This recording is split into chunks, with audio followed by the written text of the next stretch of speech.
Салам, эфирде хаберлер программасы студияда мен Фатиме Сидеметова чалышам вершымды кесатқа бойле малюмат. Алтын балық енді арзуларны керчеклештірмес. Не үшін Ақмезжетте бала бақчасы қапатыла. Яна асфальт. Отличная дорога. Хорошая новая дорога. Эрмени базарда yolның бозуq дамартасыны тамирледілер. Евсіз барқсыз қартлық. Не үшін 86 яшлы қырым сакені үшін өз евнің сай болмақ, аляда арзу қала. Эрмени базар шерінде белі олмаған қалымтылары Қызыловның мен басы Крымский Титан адлы заводы олды. Буақта Ақмезжетте журналистлерге Қырым елбасшысы хабер етті. Русия стимал незаретнің малюматына көре бұл шейлер гражданлар аяты үшін хафлы дегіл. Сергей Аксенов қошты ки одессияның себеплері көйнің сынуна қадар белі олмалыдыр. Темные вещи на проводах осадок, то есть вообще в воздухе осадок чувствуется, взвесь это, то есть как бы она видна, то есть этот смог виден. Сегодня, вот буквально после окончания заседания Совета Министров, еще раз, то есть как бы у меня будет контакт с природоохранной прокуратурой Республики Крым, то есть выводы сегодня будут сделаны, результаты работы комиссии будут опубликованы, причины будут понятны. Не хочу просто заранее, то есть как бы сейчас что-либо озвучивать, поскольку вот на руках документа о заключении, то есть на руках не имею. Но в любом случае, то есть вот работа сейчас идет, все службы вот уже третий день там привлечены, то есть к этой работе непосредственно. До конца дня сегодня результаты расследования будут опубликованы. Русия президентінің табиат қорчылайжы фаалиеті экология вен ақлие суалері бойынша мақсус векілі Сергей Иванов илян етті ке белі олмаған қалымтылар дарқатулығының қабатлысы жезаға ұғратылайжақ. Я, конечно, не прокурор и не Росприроднадзор, но если источник выброса будет четко определен, то я считаю, что надо приостановить работу предприятия до полного устранения этих аварийных ситуаций, первое. И второе, наложить соответствующий штраф. За это надо наказывать. Эрмени базар шері районында 4 километр қадар трассада тамир ішлеріні кечірілді. Екі ай ішінде yol қызметшілері асфальтны толысынен яныдан түшеділер. Объект тайынытылген вақытта теслим етілді. Yolның яны қысымына мұғбірмі Султанейс Такаева көрді. Украина или сыныр Жанкой Кефе Керыч yolында яныланған 4 километрлік yol дамартасыны ерлі сәкенлер чоқ бекледілер. Yol хадимлері yol ишаретлеріні, бордюрлеріні, тоқтав ерлеріні ве чоқ бекленілген уч фенерлеріні ерлештірділер. Енді әршей онайтлы ве ең esасы хавсыз олды. Отличная дорога. Хорошая новая дорога. Комфортно очень. Енді шайырның меркези соқағы тегіз, кен ве кейфиетлі. Айдавчылар машиналарыны кейф или айдайлар. Шайырның башы Эмин, сәкендер, чукурлар ве чатлақлар ақында чоқ вақытқа ұнытажақлар. Трасса достаточно интенсивная, она была в очень неудовлетворительном состоянии. Отсутствовала и дорожная разметка, и турникетное ограждение. Не было светофора, который администрация, мы пытались, наверное, лет 10, просили установить этот светофор. Сегодня все эти работы главой республики Сергеем Валерьевичем было дано поручение Крымавтодору. Работы выполнили, считаю, очень быстро. Крым Джумхуриет yolbaşçısının avalesine binaen yol hadimleri yol çetlerini kavilleştirdiler ve yanı yol ortasını döşediler. İşler iki smenada gece kunduz alıp barıldı. Автомобиль айдавчыларына онайтлы olsun деп yol kapatılmadı. На этом участке дороги были сильно пропущены межремонтные сроки. Соответственно, было очень старое покрытие, с которым надо было работать. Сильно изношенные элементы обустройства дороги, да, нам пришлось с этим немного потрудиться. Тем не менее, работы выполнены в срок. Шehirde yol infrastrukturası inkişaf etmekte. Butunli bu obyektni kurucu şirket sentyabr ayının başında tapşıracak. Султанейс Такаева, Асан Зивадинов, Millet için. Таврида трассаның бірінші невбеті 70% азыр. Буақта Сергей Аксенов Қырым Жұмхуриетінде нақлие инфраструктура инкешафы бойынша топлашуда хабер етті. Топлашув Русия президентінің табиат қорчалайжы фаалиеті экология вен нақлие суалері бойынша мақсус векілі Сергей Ивановның реберлігінде кечті. В общем, хочу сказать, что строительство трассы идет согласно плану, то есть отставаний по графику нет. На сегодняшний день выполнено, исходя из годового плана, то есть до конца года мы должны в двухполосном исполнении дорогу Таврида, то есть до Севастополя сдать. 70% объемов выполнено. Рисков нарушения сроков на сегодняшний день по дороге Таврида нет. До 2020 года дорога будет исполнена в четырехполосном, то есть варианте. Қырым сыныржылары Украинадан келген қадыны сақте четел паспорты еле яқыладылар. Бұақта Қырым сыныржылары идаресінің матбуат қызметі білдірді. Қыз 2015 сенесі берілген Украин четел паспортны тақдим етті. Весиқа қиқиылғаны шубе доғырды. Мақсус экспертизаның нәтижесінде паспорт сақте олғаны белі олды. Қыздың сөзлеріне көре четел паспорт $2000 төленіп, Ялта шерінде танышларының ярдымымен япылды. Украин қадын гражданына қаршы жинайы иш açılды. Кираға алынған квартиралар мескен алмақ үшін сонсуз невбетлер. 86 яшлы Сәби Ислямова ватанға авдет олған сон, тамам боле шаретлерде яшай. Бірінші группа сақаты өз қартлығыны ят адамларының евлерінде кечірмеге мечбур. Өзевнің сай болмақ бұл қарт үшін аляда арзудыр. Бізім ұғберміз Айшы Шулакова бұл вазиетні угренді. Сколько ждать? Сколько ей ждать? Куда мне сейчас идти? Там именно. Не знаю. Лутфия Абдурашитова болекыбы яшай шақында тушынмей еді. 14 ел евелсі ватанға көчіп келген сон, оттан манада азбарда қалды. Не мескен, не де прописка. Қолында тек бір яшлы оғлы весақат анасы бар еді. Огде есе девамлы еллар киралық квартираларда яшайыш. Яқшыки алуштадаки сойлары ос евлерінде яздырдылар. Все бери, мне. Чоқ еллар девамында Лутфия Абдурашитова ос эсли башлы анасы Сабия Ислямованы кичік баланы баққан кебі бақа. Чағына етмеген оғлу весақат анасы ile киралық бір одалы квартирада яшайлар. Шымды есе чоқ еллар евелсі кебі айле ат табу мескенсіз қала біле. Олар яшаған квартираны сатуға чықардылар. Если продаст хозяйка квартиру эту, то мы просто-напросто остаемся на улице. Жить негде. Переезжать с больной женщиной куда-то искать квартиру на такие суммы. Мы просто нереально вот на улице остаемся. Сабия Ислямова сүргінліктен евел Қырымда дүнияға келді. О бірінші группа сақаты. Оны әр вақыт баққан адам керек. Бұ еслі башлы қадының нефақасы Құранта үшін екене келір сайла. Шу себептен сүргін олынған гражданларға берілген мескен жедвелене тұрдылар. 11 ел кечті, ама бір шей дэнышмеді. Вначале были 120-е общая очередь, потом 35-е это льготная очередь, потом поменялись очереди. Потому что сельские очереди сделали, по селам распределили, городские остались здесь.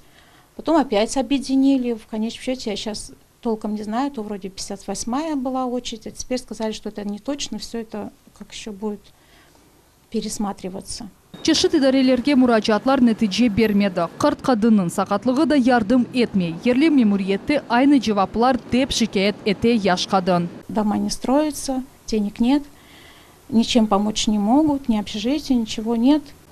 Порядки очереди, что мы не одни такие, что таких людей много, я понимаю все это. Алушта шәрінің мемуриетінде айталар ки, Сабия Ислямова мескен жедвелінде 340 турмақта. Муниципаль мескен құрылывы регионда тек кележек сененің сонуна планаштырыла. Бұ қадын анда яшай жақмы, яда йоқ, бұ да белли дегіл. Если она проживает здесь, у кого-то и прописана, то она может участвовать в федеральных целевых и также республиканских программах.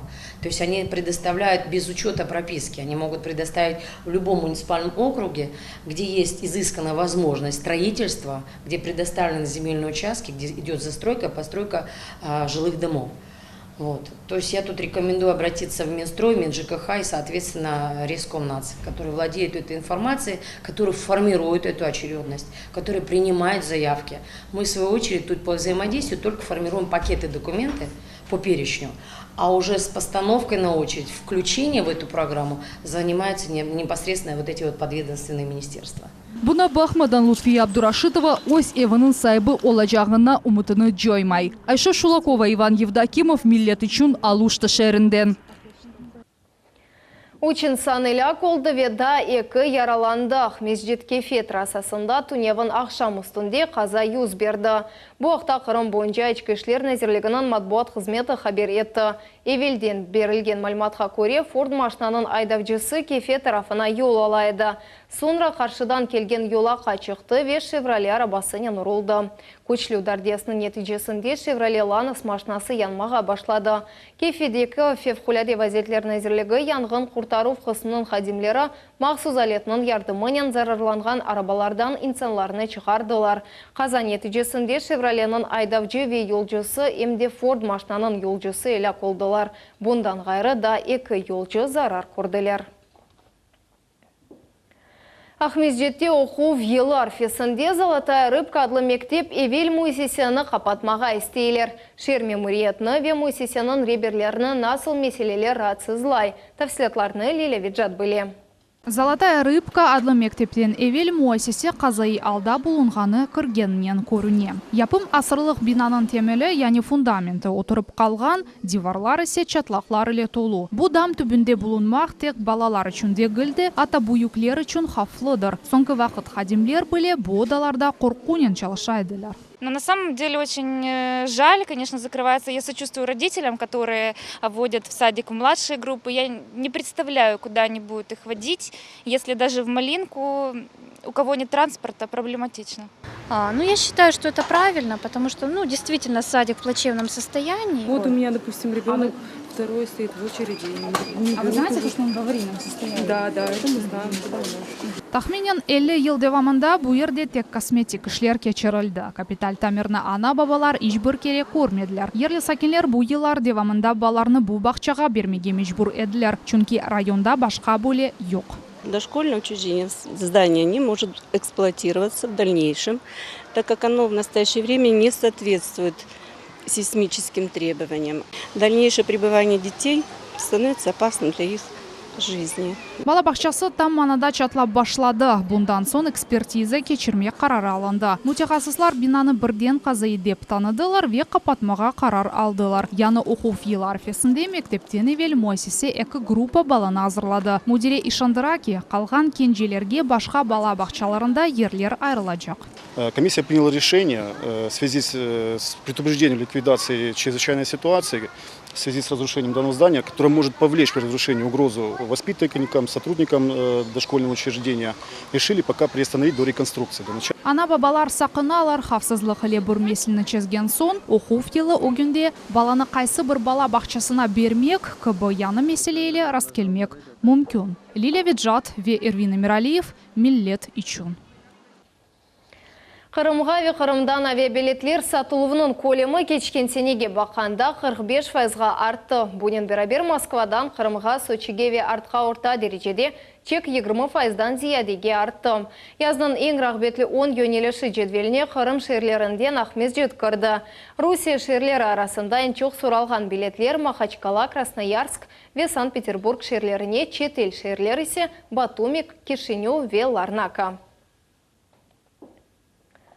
Ахмезжетте мектеплер оқу елна азыр олғанлары ақта матбуат конференция кечті. Тет бұркеті шатында тәсіл назиры бүлдірді ке, бұл сене Қырым Жұмхуриятның тәсіл мөсеселері да чоқ бірінші сынып талебелеріні қаршылайды ақлар. Мектеплерінің ең бұйық сайысы Ахмезжет, Керич, Кефе ве Ялта шерлерде бекленілі. Если говорить о контингенте наших школьников в новом году, то контингент школьников у нас растет. Конечно же, наибольшее количество учащихся примет город Симферополь, город Керчь, Феодосия, Ялта, Алушта. Но это и понятно и объяснимо, почему именно эти города принимают большое количество наших школьников. В этом году также увеличивается количество детей в первом классе. На несколько тысяч мы больше в этом году ожидаем первоклассников, около 23 тысяч, но более точное количество первоклассников мы сможем сказать уже после 1 сентября на следующей неделе, после того, как они действительно все сядут за парты.